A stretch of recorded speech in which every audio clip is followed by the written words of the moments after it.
يا مساء الفل والورد والياسمين على احلى متابعين، عاملين ايه؟ هبدأ الفيديو بتاعي بالصلاة على النبي. اللهم صل وسلم وبارك على سيدنا محمد وعلى اله وصحبه وسلم. عاملين ايه يا احلى متابعين؟ كل سنه وانتم طيبين بمناسبة النص من شعبان ورمضان كريم عليكم جميعا. انت فين بقى النهارده يا ياسو؟ انا بصور كده فلوج خروجه كده مع اصحابي، رحنا فرح زميلتنا كانت بتشتغل معانا. فالفرح كان في المعادي في قاعة اسمها سوليتير جنب النادي المعادي للقوات المسلحة.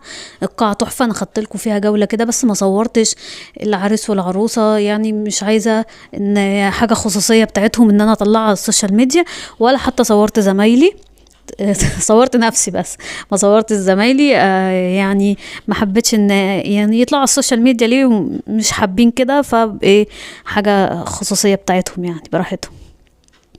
فقاعة جميلة انا خدت لكم فيها كده جولة، بحيث بعد رمضان بيبقى فيه الافراح بقى، واللي عايزة تعمل خطوبتها واللي عايزة تعمل فرحها. اصلا العروسة عندنا من حلوان بس هي عملتها في المعادي.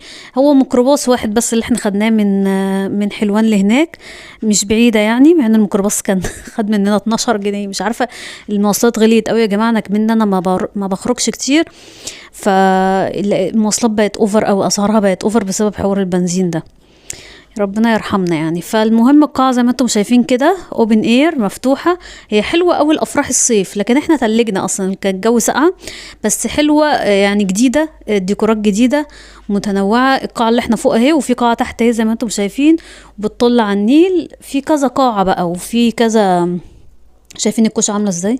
الكوشة ديكورها تحفة، القاعة شكلها جديدة، اعتقد انها سعرها كويس طالما هي عملت فيها، لان في حلوان في قاعات كتير حلوة بس غالية، يعني حلوة يعني مش قد كده، مش زي دي الصراحة. يعني دي موقعها على النيل، موقعها متميز قوي، فربنا يسعدها يا رب ويسعد كل البنات ويرزق كل البنات بالزوج الصالح.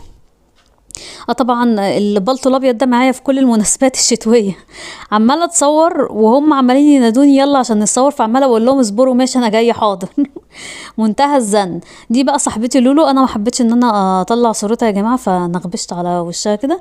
ف زي ما قلت لكم دي حريه شخصيه بتاعت اي حد عايز يتصور معايا او لا.